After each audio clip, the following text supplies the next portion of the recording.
The Autobiography of Calvin Coolidge, narrated by Rushad Thomas.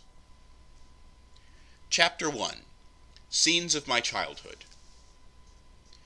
The town of Plymouth lies on the easterly slope of the Green Mountains, about 20 miles west of the Connecticut River, and somewhat south of the central part of Vermont. This part of the state is made up of a series of narrow valleys and high hills, some of which rank as mountains that must reach an elevation of at least 2,500 feet. Its westerly boundary is along the summit of the main range, to where it falls off into the watershed of Lake Champlain and the St. Lawrence River. At one point, a little rill comes down a mountain until it strikes a rock, where it divides, part running north into the Ottaquechee and part south into the Black River, both of which later turn easterly to reach the Connecticut. In its natural state, this territory was all covered with evergreen and hardwood trees. It had large deposits of limestone, occasionally mixed with marble, and some granite. There were sporadic outcroppings of iron ore, and the sands of some of the streams showed considerable traces of gold. The soil was hard and rocky, but when cultivated, supported a good growth of vegetation. During colonial times, this region lay in an unbroken wilderness, until the coming of the French and Indian War, when a military road was cut through under the direction of General Amherst, running from Charlestown, New Hampshire, to Fort Ticonderoga, New York. This line of march lay through the south part of the town, crossing the Black River at the head of the two beautiful lakes, and running over the hill towards the valley of the Otter Creek. When settlers began to come in around the time of the Revolution, the grandfather of my grandfather, Captain John Coolidge, located a farm near the height of land westward from the river along this military road, where he settled in about 1780.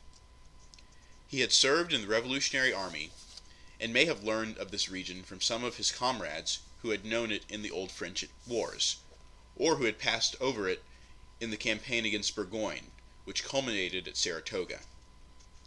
He had 5 children, and acquired 5 farms, so that each of his descendants was provided with a homestead. His oldest son, Calvin, came into possession of the one which I now own, where it is said that Captain John spent his declining years. He lies buried beside his wife in the little neighborhood cemetery not far distant. The early settlers of Plymouth appear to have come mostly from Massachusetts, though some of them had stopped on the way in New Hampshire. They were English Puritan stock, and their choice of a habitation stamps them with a courageous pioneering spirit. Their first buildings were log houses, the remains of which were visible in some places in my early boyhood, though they had long since been given over to the sheltering of domestic animals. The town must have settled up with considerable rapidity, for as early as 1840 it had about 1,400 inhabitants, scattered about the valleys and on the sides of the hills, which the mountains divided into a considerable number of different neighborhoods, each with a well-developed local community spirit. As time went on, much land was cleared of forest, very substantial buildings of wood construction were erected, sawmills and grist mills were located along the streams, and the sale of lumber and lime, farm products, and domestic animals brought considerable money into the town, which was laid out for improvements or found its way into the country store. It was a hard but wholesome life, under which the people suffered many privations and enjoyed many advantages, without any clear realization of the existence of either one of them. They were a hardy, self-contained people. Most of them are gone now, and their old homesteads are reverting to the wilderness. They went forth to conquer where the trees were thicker, the fields larger, and the problems more difficult. I have seen their descendants scattered all over the country, especially in the Middle West, and as far south as the Gulf of Mexico, and westward to the Pacific slope. It was into this community that I was born on the 4th day of July, 1872. My parents then lived in a 5-room, story-and-a-half cottage attached to the post office and general store, of which my father was the proprietor. While they intended to name me for my father, they always called me Calvin, so the John became discarded. Our house was well shaded with maple trees and had a yard in front enclosed with a picket fence, in which grew a mountain ash, a plum tree, and the customary purple lilac bushes. In the summertime my mother planted her flower bed there. Her parents, who were prosperous farmers, lived in the large house across the road, which had been built for a hotel, and still has the old hall in it where public dances were held in former days, and a spacious corner on the front side known as the bar room, indicating what had been sold there before my grandfather Moore bought the premises. On an adjoining farm, about 65 rods distant, lived my grandfather and grandmother Coolidge. Within view were two more collections of farm buildings, 3 dwelling houses with their barns, a church, a schoolhouse, and a blacksmith shop. A little out of sight dwelt the local butter tub maker, and beyond him the shoemaker. This locality was known as the Notch, being situated at the head of a valley in an irregular bowl of hills. The scene was one of much natural beauty, of which I think the inhabitants had little realization, though they all love it because it was their home, and were always ready to contend that it surpassed all the surrounding communities, and compared favorably with any other place on earth. My sister Abby was born in the same house in April 1875. We lived there until 1876, when the place was bought across the road, which had about 2 acres of land with a house and a number of barns and a blacksmith shop. About it were a considerable number of good apple trees. I think the price paid was $375. Almost at once the principal barn was sold for $100 to be moved away. My father was a good trader. Some repairs were made on the inside, and black walnut furniture was bought in from Boston to furnish the parlor and sitting room. It was a plain, square-sided house with a long L, to which the horse barn was soon added. The outside has since been remodeled and the piazza built. A young woman was always employed to do the housework. Whatever was needed never failed to be provided. While in theory I was always urged to work and to save, in practice I was permitted to do my share of playing and wasting.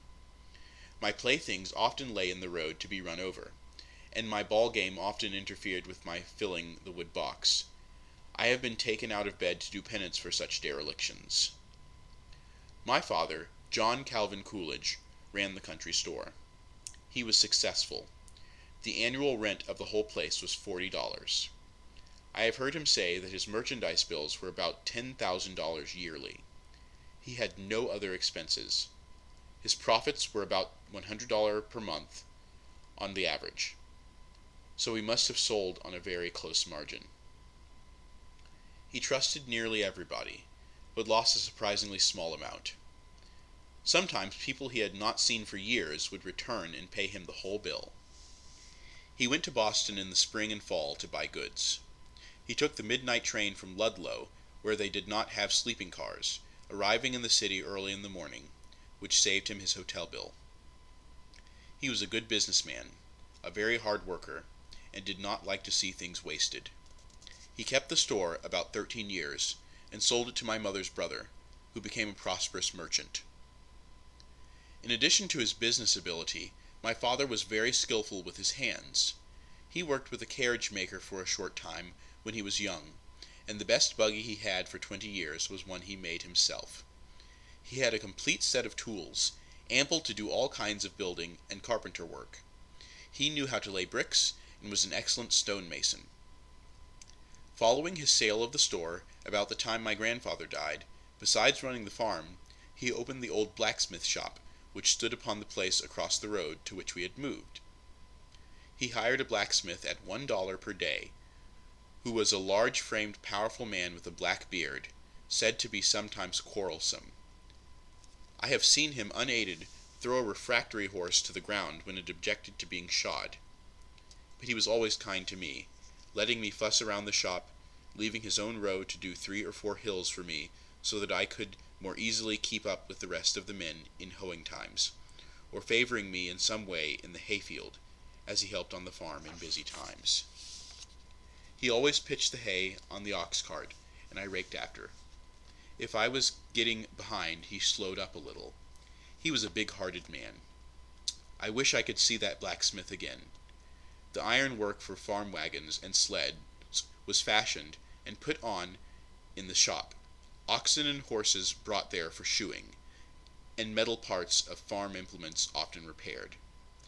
My father seemed to like to work in the shop, but did not go there much except when a difficult piece of work was required, like welding a broken steel section rod of a mowing machine, which had to be done with great precision or it would break again. He kept tools for mending shoes and harnesses, and repairing water pipes and tinware. He knew how to perform all kinds of delicate operations on domestic animals. The lines he laid out were true and straight, and the curves regular. The work he did endured. If there was any physical requirement of country life which he could not perform, I do not know what it was. From watching him and assisting him, I gained an intimate knowledge of all this kind of work. It seems impossible that any man could adequately describe his mother. I cannot describe mine. On the side of her father, Hiram Dunlop Moore, she was Scotch with a mixture of Welsh and English. Her mother, Abigail Franklin Moore, was chiefly of the old New England stock. She bore the name of two empresses, Victoria Josephine. She was of a very light and fair complexion, with a rich growth of brown hair that had a glint of gold in it. Her hands and features were regular and finely modeled. The older people always told me how beautiful she was in her youth. She was practically an invalid ever after I could remember her, but used what strength she had in lavish care upon me and my sister, who was 3 years younger. There was a touch of mysticism and poetry in her nature, which made her love to gaze at the purple sunsets and watch the evening stars. Whatever was grand and beautiful in form and color attracted her. It seemed as though the rich green tints of the foliage and the blossoms of the flowers came for her in the springtime, and in the autumn it was for her that the mountainsides were struck with crimson and with gold. When she knew that her end was near, she called us children to her bedside, where we knelt down to receive her final parting blessing. In an hour she was gone. It was her 39th birthday. I was 12 years old. We laid her away in the blustering snows of March. The greatest grief that can come to a boy came to me. Life was never to seem the same again. 5 years and 41 years later, almost to a day, my sister and my father followed her. It always seemed to me that the boy I lost was her image. They all rest together on the sheltered hillside among 5 generations of the Coolidge family. My grandfather, Calvin Coolidge, died when I was 6 years old.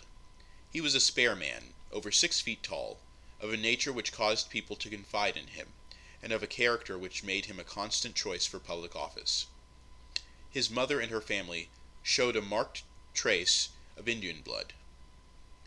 I never saw her, but he took me one time to see her sister, his very aged aunt, whom we found sitting in the chimney corner smoking a clay pipe. This was so uncommon that I always remembered it. I thought tobacco was only for men, though I had seen old ladies outside our neighborhood buy snuff at the store. He was an expert horseman and loved to raise colts and puppies. He kept peacocks and other gay-colored fowl, and had a yard and garden filled with scarlet flowers, but he never cared to hunt or fish. He found great amusement in practical jokes, and could entice a man into a nest of bees, and make him think he went there of his own accord. He and my grandmother brought up as their own children the boy and girl of his only sister, whose parents died when they were less than 2 years old. He made them no charge, but managed their inheritance and turned it all over to them with the income, besides giving the boy $800 of his own money when he was 18 years old, the same as he did my father. He was fond of riding horseback, and taught me to ride standing up behind him. Some of the horses he bred and sold became famous. In his mind, the only real respectable way to get a living was from tilling the soil. He therefore did not exactly approve having his son go into trade. In order to tie me to the land, in his last sickness he executed a deed to me for life of 40 acres, called the Lime Kiln Lot, on the west part of his farm, with the remainder to my lineal descendants, thinking that as I could not sell it, and my creditors could not get it, it would be necessary for me to cultivate it. He also gave me a mare colt and a heifer calf, which came of stock that had belonged to his grandfather. 2 days after I was 2 months old, my father was elected to the state legislature. By a curious coincidence, when my son was the same age, I was elected to the same office in Massachusetts. He was re-elected twice, the term being 2 years, and while he was serving, my grandfather took my mother and me to visit him at Montpelier. I think I was 3 years and 4 months old, but I always remembered the experience. Grandfather carried me to the State House and sat me in the governor's chair, which did not impress me so much as the stuffed catamount that was in the Capitol Museum. That was the first of the great many journeys which I have since made to legislative halls. During his last illness, he would have me read to him the first chapter of the Gospel of John, which he had read to his grandfather. I could do very well until I came to the word comprehended, with which I always had difficulty. On taking the oath as president in 1925, I placed my hand on that book of the Bible in memory of my first reading it. So far as I know, neither he nor any other members of my family ever entertained any ambitions in my behalf. He evidently wished me to stay on the land. My own wish was to keep store, as my father had done. They all taught me to be faithful over a few things. If they had any idea that such a training might some day make me a ruler over many things, it was not disclosed to me. It was my father in later years who wished me to enter the law, but when I finally left home for that purpose, the parting was very hard for him to bear. The neighborhood around the Notch was made up of people of exemplary habits. Their speech was clean and their lives were above reproach. They had no mortgages on their farms. If any debts were contracted, they were promptly paid. Credit was good, and there was money in the savings bank. The break of day saw them stirring. Their industry continued until twilight. They kept up no church organization, and as there was little regular preaching, the outward manifestation of religion through public profession had little opportunity. But they were without exception a people of faith and charity and of good works. They cherished the teachings of the Bible, and sought to live in accordance with its precepts. The conduct of the young people was modest and respectful. For most of the time during my boyhood, regular Sunday school classes were held in the church which my grandmother Coolidge superintended until in her advanced years she was superseded by my father. She was a constant reader of the Bible and a devoted member of the church, who daily sought for divine guidance in prayer. I stayed with her at the farm much of the time, and she had much to do with shaping the thought of my early years. She had a benign influence over all who came in contact with her. The Puritan severity of her convictions was tempered by the sweetness of a womanly charity. There were none whom she ever knew that had not in some way benefited by her kindness. Her maiden name was Sarah Almeda Brewer. When she married my grandfather, she was 20, and he was 28 years old. She was accustomed to telling me that from his experience and observations, he had come to have great faith in good blood, and that he chose her for his wife not only because he loved her, but because her family, which he had seen for 3 generations, were people of ability and character. While he would have looked upon rank as only pretense, he looked upon merit with great respect. His judgment was vindicated by the fact that more of her kinfolks than he could have realized had been and were to become people of merited distinction. The prevailing dress in our neighborhood was that of the countryside. While my father wore a business suit with a white shirt, collar and cuffs, which he always kept clean, the men generally had colored shirts and outer garments of brown or blue drilling. But they all had good clothes for any important occasions. I was clad in a gingham shirt with overalls in the summer, when I liked to go barefoot. In the winter, these were changed for heavy wool garments and thick cowhide boots, which lasted a year. My grandmother Coolidge spun wool and yarn, from which she knitted us stockings and mittens. I have seen her weave cloth, and when I was 10 years old, I had a frock which came from her loom. We had linen sheets and tablecloths and woolen bed blankets, which she had spun and woven in earlier days. I have some of them now. My grandfather Coolidge wore a blue woolen frock much of the time, which is a most convenient garment for that region. It is cut like a shirt, going on over the head, with flaps that reach to the knees. When I went to visit the old home in later years, I liked to wear the one he left, with some fine calfskin boots about 2 sizes too large for me, which were made for him when he went to the Vermont legislature about 1858. When news pictures began to be taken of me there, I found that among the public this was generally supposed to be a make-up costume, which was not, so I have since been obliged to forego the comfort of wearing it. In public life, it is sometimes necessary, in order to appear really natural, to be actually artificial. Perhaps some glimpse of these pictures may have caused an English writer to refer to me as a Vermont backwoodsman. I wonder if he describes his king as a Scotchman when he sees him in kilts. To those of his country who remember that Burgoyne sent home a dispatch saying that the Green Mountains were the abode of the most warlike race on the continent, who hung like a thundercloud on his left, which was fully borne out by what they helped to do to him at Bennington and Saratoga, I presume the term of Vermont backwoodsman still carries the implication of reproach. But in this country it is an appellation which, from General Ethan Allen to Admiral George Dewey, has not been without some distinction. While the form of government under which the Plymouth people lived was that of a republic, it had a strong democratic trend. The smallest unit was then the school district. Early in my boyhood, the women were given a vote on school questions in both the district and town meetings. The district meeting was held in the evening at the schoolhouse each year. The officers were chosen, and the rate of the school tax was fixed by popular vote. The board and room of the teacher for 2-week periods was then assigned to the lowest bidders. The rates ran from about 50 cents each week in the summer to as high as $1.25 in the winter. The town officers were chosen annually at the March meeting. Here again the rate of taxes was fixed by popular vote.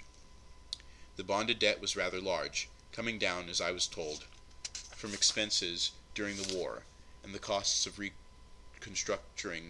reconstructing roads and bridges after the disastrous freshet of 1869. The more substantial farmers wanted to raise a large tax to reduce the debt. I noticed my father did not vote on this subject, and I inquired his reason. He said that while he could afford to pay a high rate, he did not wish to place so large a burden on those who were less able, and so was leaving them to make their own decision. In those days there were about 250 qualified voters, not over 25 of which were Democrats, and the rest Republicans. They had their spirited contests in their elections, but not along party lines. One of the patriarchs of the town, who was a Democrat, served many years as moderator by unanimous choice. He was a man of sound common sense and an excellent presiding officer, but without much book learning. When he read that part of the call for the meeting, which recited that it was to act, quote, on the following questions, viz., quote, he always read it, quote, to act upon the following questions, visely, quote, unquote. This caused him to be referred to at times by the irreverent as Old Veasley. I was accustomed to carry apples and popcorn balls to the town meetings to sell, mainly because my grandmother said my father had done so when he was a boy, and I was exceedingly anxious to grow up to be like him. On the even years in September came the Freeman's meeting. This was a state election, at which the town representative to the legislature was chosen. They also voted for county and state officers, and for a representative to the Congress, and on each 4th year for presidential electors. I attended all of these meetings until I left home, and followed them with interest for many of the succeeding years. Careful provision was made for the administration of justice through local authorities. Those charged with petty crimes and misdemeanors were brought before one of the 5 justices of the peace, who had power to try and sentence with or without calling a jury. He also had a like jurisdiction in civil matters of a small amount. The more important cases, criminal and civil, went to the county court, which sat in the neighboring town of Woodstock in May and December. My father was nearly all his life a constable or a deputy sheriff, and sometimes both. with power to serve civil and criminal process, so that he arrested those charged with crime and brought them before the justice for trial. Unless it would keep me out of school, he would take me with him when attending before the local justices, or when he went to the opening session of the county court. Before him, my grandfather had held the same positions, so that together they were the peace officers most of the time in our town for nearly 75 years. In addition to this, they often settled the estates of deceased persons and acted as guardians of minors. This business was transacted in the probate court, where I often went. My father was at times a justice of the peace, and always had a commission as notary public. This enabled him to take the acknowledgment of deeds, which he knew how to draw, and administer oaths necessary to pension papers, which he filled out for old soldiers, usually without charge, or to take affidavits required on any other instruments. In my youth, he was also always engaged in the transaction of all kinds of town business, being constantly elected for that purpose. He was painstaking, precise, and very accurate, and had such wide experience that the lawyers of the region knew they could rely on him to serve papers in difficult cases and make returns that would be upheld by the courts. This work gave him such a broad knowledge of the practical side of the law that people of the neighborhood were constantly seeking his advice, to which I always listened with great interest. He always counseled them to resist injustice and avoid unfair dealings, but to keep their agreements, meet their obligations, and observe strict obedience to the law. By reason of what I saw and heard in my early life, I came to have a good working knowledge of the practical side of government. I understood that it consisted of restraints which the people had imposed upon themselves in order to promote the common welfare. As I went about with my father when he collected taxes, I knew that when taxes were laid, someone had to work to earn the money to pay them. I saw that a public debt was a burden on all the people in the community, and while it was necessary to meet the needs of a disaster, it cost much in interest and ought to be retired as soon as possible. After the winter work of laying in a supply of wood had been done, the farm year began about the 1st of April, with the opening of the maple sugar season. This was the most interesting of all the farm operations to me. With the coming of the first warm days, we broke a road through the deep snow into the sugar lot, tapped the trees, set the buckets, and brought the sap to the sugar house, where in a heater and pans it was boiled down into syrup to be taken to the house for sugaring off. We made 800 to 2,000 pounds, according to the season. After that, the fences had to be repaired where they had been broken down by the snow, the cattle turned out to pasture, and the spring planting done. Then came sheep shearing time, which was followed by getting in the hay, harvesting and threshing of the grain, cutting and husking the corn, digging the potatoes, and picking the apples. Just before Thanksgiving, the poultry had to be dressed for market, and a little later the fattened hogs were butchered, and the meat salted down. Early in the winter, a beef creature was slaughtered. The work of the farm was done by the oxen, except running the mowing machine and horse rake. I early learned to drive oxen, and used to plow with them alone when I was 12 years old. Of course, there was the constant care of the domestic animals, the milking of the cows, and taking them to and from pasture, which was especially my responsibility. We had husking bees, apple-paring bees, and singing schools in the winter. There were parties for the young folks, and an occasional dramatic exhibition by local talent. Not far away, there were some public dances, which I was never permitted to attend. Sometime during the summer, we usually went to the circus, often rising by 3 o'clock so as to get there early. In the autumn, we visited the county fair. The holidays were all celebrated in some fashion. Of course, the 4th of July meant a great deal to me, because it was my birthday. The first one I can remember was when I was 4 years old. My father took me fishing in the meadow brook in the morning. I recall that I fell into the water, after which we had a heavy thunder shower, so that we both came home very wet. Usually there was a picnic celebration on that day. Thanksgiving was a feast day for family reunions at the home of the grandparents. Christmas was a sacrament observed with the exchange of gifts, when the stockings were hung and the spruce tree was lighted in the symbol of Christian faith and love. While there was plenty of hard work, There was no lack of pleasurable diversion. When the work was done for the day, it was customary to drop into the store to get the evening mail and exchange views on topics of interest. A few times I saw there Attorney General John G. Sargent with his father, who was a much respected man. A number of those who came had followed Sheridan, been with Meade at Gettysburg, and served under Grant, but they seldom volunteered any information about it. They were not talkative, and took their military service in a matter-of-fact way, not as anything to brag about, but merely as something they did because it ought to be done. They drew no class distinctions except towards those who assumed superior airs. Those they held in contempt. They held strongly to the doctrine of equality. Whenever the hired man or the hired girl wanted to go anywhere, they were always understood to be entitled to my place in the wagon, in which case I remained at home. This gave me a very early training in democratic ideas, and impressed upon me very forcibly the dignity and power, if not the superiority, of labor. It was all a fine atmosphere in which to raise a boy. As I look back on it, I constantly think how clean it was. There was little about it that was artificial. It was all close to nature and in accordance with the ways of nature. The streams ran clear. The roads, the woods, the fields, the people, all were clean.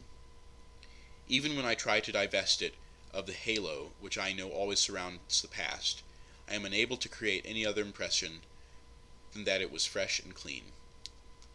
We had some books, but not many. Mother liked poetry and reading some novels. Father had no taste for books, but always took and read a daily paper. My grandfather Moore read books and papers, so that he was a well-informed man. My grandmother Coolidge liked books, and besides a daily chapter in the Bible, read aloud to me The Rangers, or The Tory's Daughter, and The Green Mountain Boys, which were both stories of the early settlers of Vermont during the Revolutionary period. She also had 2 volumes entitled Washington and His Generals, and other biographies which I read myself at an early age with a great deal of interest. At home there were numerous law books. In this way I grew up with a working knowledge of the foundations of my state and nation, and a taste for history. My education began with a set of blocks which had on them the Roman numerals and the letters of the alphabet. It is not yet finished. As I played with them and asked my mother what they were, I came to know them all when I was 3 years old. I started to school when I was 5. The little stone schoolhouse, which had unpainted benches and desks wide enough to seat 2, was attended by about 25 scholars. Few, if any, of my teachers reached the standard now required by all public schools. They qualified by examination before the town superintendent. I first took this examination and passed it at the age of 13, and my sister Abby passed it and taught a term of school in a neighboring town when she was 12 years old.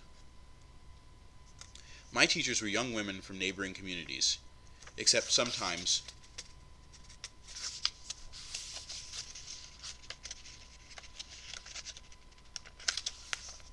when a man was employed for the winter term. They were all intelligent, of good character, and interested in their work. I do not feel that the quality of their instruction was in any way inferior. The common school subjects were taught, with grammar and United States history, so that when I was 13 I had mastered them all and went to Black River Academy at Ludlow. That was one of the greatest events of my life. The packing and preparation for it required more time and attention than collecting my belongings in preparation for leaving the White House. I counted the hours until it was time to go. My whole outfit went easily into 2 small handbags, which lay on the straw in the back of the traverse sleigh beside the fatted calf that was starting to market. The winter snow lay on the ground. The weather was well below freezing, but in my eagerness these counted for nothing. I was going where I would be mostly my own master. I was casting off what I thought was the drudgery of farm life, symbolized by the cowhide boots and everyday clothing which I was leaving behind, not realizing what a relief it would be to return to them in future years. I had on my best clothes and wore shoes with rubbers because the village had sidewalks. I did not know that there were mental and moral atmospheres more monotonous and more contaminating than anything in the physical atmosphere of country life. No one could have made me believe that I should never be so innocent or so happy again. As we rounded the brow of the hill, the first rays of the morning sun streamed over our backs and lighted up the glistening snow ahead. I was perfectly certain that I was traveling out of the darkness into the light. We have much speculation over whether the city or the country is the better place to bring up boys. I am prejudiced in behalf of the country, but I should have to admit that much depends on the parents and the surrounding neighborhood. We felt the cold in winter and had many inconveniences, but we did not mind them because we supposed that they were the inevitable burdens of existence. It would be hard to imagine better surroundings for the development of a boy than those which I had. While a wider breadth of training and knowledge could have been presented to me, there was a daily contact with many new ideas, and the mind was given sufficient opportunity thoroughly to digest all that came to it. Country life does not always have breadth, but it has depth. It is neither artificial nor superficial, but it is kept close to the realities. While I can think of many pleasures we did not have, and many niceties of culture with which we were unfamiliar, yet if I had the power to order my life anew, I would not dare to change that period of it. If it did not afford me the best that there was, it abundantly provided the best that there was for me.